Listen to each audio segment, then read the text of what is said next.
Voilà, Judith Piombo, bienvenue. Merci. Alors aujourd'hui, nous parlons de la TVA, une taxe sur la valeur ajoutée. Beaucoup l'utilisent, beaucoup la payent, mais seulement ne comprennent pas ses avantages. Quels sont les avantages liés à la TVA?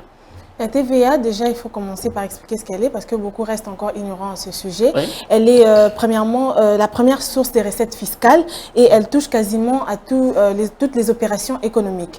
Et elle sert, cet argent récolté, c'est un impôt, allais-je dire, c'est un impôt indirect sur le marché commercial, c'est-à-dire que l'État ne récolte pas directement cet argent, il passe par les vendeurs qui récoltent et qui le gardent pour l'État. Et cet argent sert premièrement à répondre à certains besoins du pays, à l'interne du pays, et ensuite à... Quels besoins, par exemple, l'éducation, la collectivité, s'il faut ne citer que ça. Avec la TVA, on peut financer l'éducation. Exact. Okay. Et à part ça, elle permet aussi de pouvoir payer les dettes publiques. Très bien. Alors, aujourd'hui, vous nous parlez plutôt de l'informatisation de la TVA. Qu'est-ce que l'on doit comprendre? Quels sont les objectifs et les missions?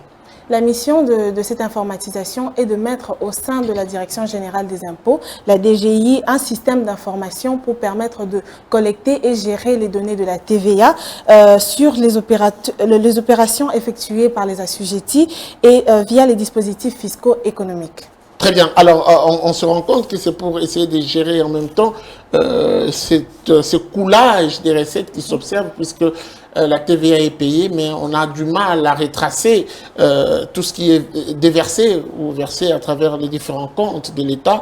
Mais la troisième question qui me passe à l'esprit, quels sont les avantages de ce projet d'informatisation de la TVA? Ce système permet ou présente plusieurs avantages. Premièrement, il permet à l'administration fiscale de disposer des données relatives à la TVA collectées auprès des assujettis, notamment les transporteurs, les messageries, les télécoms et tant d'autres encore. En deuxième lieu, ce projet offrira la possibilité de maîtriser les données de la TVA collectées pour un effet dissuasif sur la rétention des impôts par les contribuables. Et en troisième lieu, ce système d'information aidera à élargir l'assiette fiscale.